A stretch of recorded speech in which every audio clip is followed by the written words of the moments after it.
तो ये फाइट होने वाली है हिसोका वर्सेस क्रोनो। जिन लोगों ने हंटर x हंटर देखा है उनको पता है हिसोका को बहुत चुल है पावरफुल लोगों से लड़ने की। वो क्रोनो से भी लड़ने वाला होता है लेकिन कुरापिका की वजह से वो नहीं लड़ पाता है पास्ट में। तो अभी उसको ये मौका मिला है लड़ने का। तो क्रोनो जो होता है उसको पता है मतलब हिसोका अच्छा फाइटर है, तो वो मतलब हिसोका को बोलता है कि देख मैं एक टाइम पे ना 3 पावर्स यूज़ कर सकता हूँ, ठीक है, बट मैं सिर्फ 2 करूँगा, ठीक है। अगर तूने मुझे 3 करने पे मजबूर कर दिया तो मैं तेरे को ना एडमायर करूँगा, ठीक है, मतलब मैं मानूंगा कि हाँ मतलब यू आर वर्थ इट अगर मैं तीसरी यूज़ करता हूँ तो। बट मैं स्टार्टिंग में 2 ही यूज़ करूँगा। लेकिन वो उसको बता देता है कि मैं 3 पावर्स कौन सी यूज़ करूँगा, ठीक है, स्टार्टिंग में ही। कि एक तो होती है कि वो एक एंटीनास होते हैं, वो किसी के भी लगाएगा, वो उसको कंट्रोल कर सकता है, ठीक है। दूसरी पावर होती है एक वॉइस टाइप होती है, वो मतलब वो जितने जो भी लोग मर चुके होते हैं, डेड पीपल्स होते हैं ना, उनको वो पपेट बना सकता है। मतलब जो डेड हो गया वो तो बॉडी से एक पपेट टाइप निकलता है, वो पपेट बन जाते हैं। वो जो मतलब वो उसको बोलेगा ना, पपेट को ऑर्डर करेगा तो वो करेंगे, मतलब वो खुद का कोई दिमाग कुछ नहीं लगाएंगे, बस जैसे लाइक बोल दे कि मार दो तो वो मारने की कोशिश करेंगे, अब वो कैसे भी मारे, ठीक है। और एंटीना से आप बेसिकली एक तरीके से कंट्रोल कर सकते हो पूरा, ये करो वो करो टाइप ना। और सन एंड मून क्या है कि आप किसी को भी टच करोगे 3 सेकंड के लिए वो ब्लास्ट हो जाएगा, ठीक है, इस टाइप की पावर होती है। किसी पे भी वो चीज़ वो करोगे और जब उसको वो ऑर्डर दोगे तो वो ब्लास्ट हो जाएगा, ठीक है। तो स्टार्टिंग में वो 2 ही करेगा, एंटीना और वो पपेट्स वाली। तो स्टार्टिंग में क्या होता है, वो जो रेफरी होता है वो उसके पीछे एंटीना लगाता है और लूसीफर जो होता है एंटीना लगाता है रेफरी के पीछे। और एक टाइम पे 2 एंटीना यूज़ कर सकता है, उससे ज़्यादा नहीं कर सकता। तो जो रेफरी पे एक एंटीना लगाता है और वो हिसोका के ऊपर अटैक करने के लिए बोलता है। वो हिसोका के ऊपर अटैक करने जाता है रेफरी, जैसे ही वो अटैक करने जाता है तो हिसोका उसको खींच के एक लात मारता है मुंह पे। तो वो हवा में उछाल देता है उस रेफरी को, और इतने में क्रोनो जो होता है वो चल के उसके ऊपर से लात मारता है, लेकिन वो जो हिसोका होता है उसको ब्लॉक कर देता है।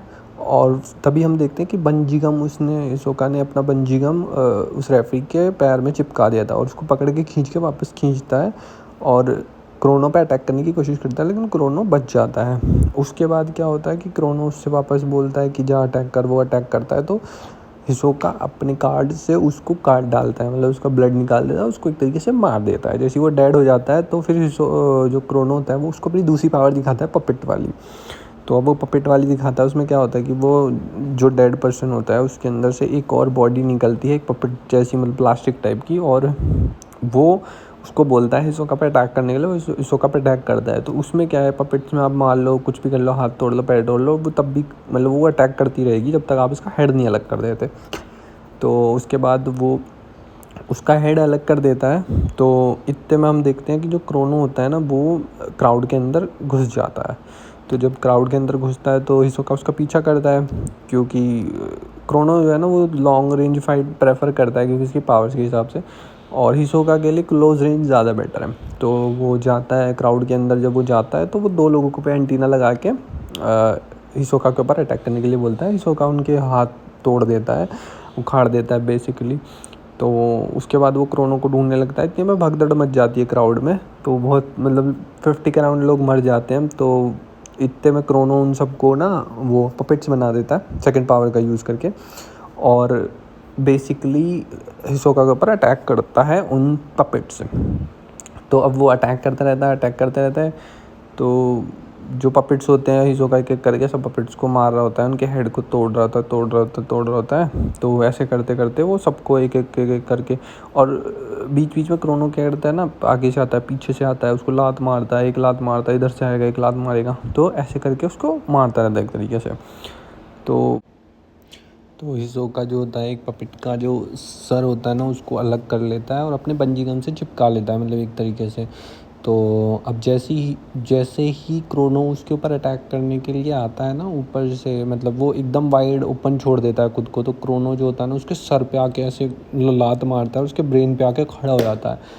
तो जो हिसोका होता है ना वो जो बंजी गम से चिपका के रखता है हेड को, वो उसको खींच के मारता है उसके हाथ में। उसके हाथ से ना ब्लड आ जाता है, मतलब बाहर एक तरीके से क्रोनो के।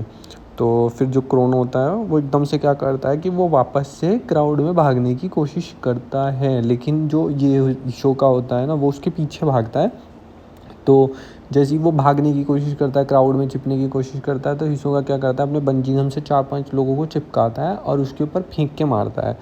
तो मतलब वो जाके क्रोनो के लगते हैं 4-5 लोग, तो क्रोनो उनको हटाता है। जैसे भागने की कोशिश करता है, क्रोनो सोचता है मतलब हट गया, अब मैं बच जाऊँगा। तो वो देखता है कि जो हिसोका का बंजी गम होता है ना, उसके पैर पे चिपका हुआ होता है, और भाई हिसोका एकदम गुस्से में आता है और एकदम से उसको पटक देता है, ज़मीन पे पटक के मारता है। ज़मीन पे जैसे पटक के मारता है, तो वो देखता है कि वो क्रोनो लूसीफर नहीं है, उसने अपनी पावर का यूज़ किया और मतलब उसने एक तरीके से अपना एक डुप्लीकेट बनाया। जैसे वो दिखता है वो तो कोई और है। अब हिसोका का एकदम दिमाग हो जाता है ख़राब, वो किलर जाता है कि यार ये क्या हो गया। तो तब हम देखते हैं कि क्राउड में ना और हलचल मच चुकी थी और मतलब बहुत सारे लोग मर चुके थे, क्योंकि क्राउड में जब हिसोका और उसकी फ़ाइट हुई थी, उसने 5 लोगों को फेंक के मारा एंड ऑल। तो वहाँ पे देखते हैं कि बहुत सारे लोग मर चुके होते हैं और उनका पपेट बना चुका होता है क्रोनो लूसीफर, और सब पपेट्स को वो अटैक करने के लिए बोलता है इसके ऊपर, हिसोका के ऊपर। तो जब वो हिसोका उन सबसे लड़ रहा होता है ना, तो एकदम से हिसोका की नाड़ जैसे अलग करता है, तो वो जो नाड़ होती है उसके हाथ में फट जाता है। मतलब क्रोनो ने अपनी तीसरी पावर का भी यूज़ कर लिया, सन एंड मून वाली का, तो उसके हाथ में फट जाता है। तो अब क्रोनो जो है ना, वो मतलब वो हिसोका डर जाता है कि यार तो अब मतलब ब्लास्ट होंगे पपेट्स।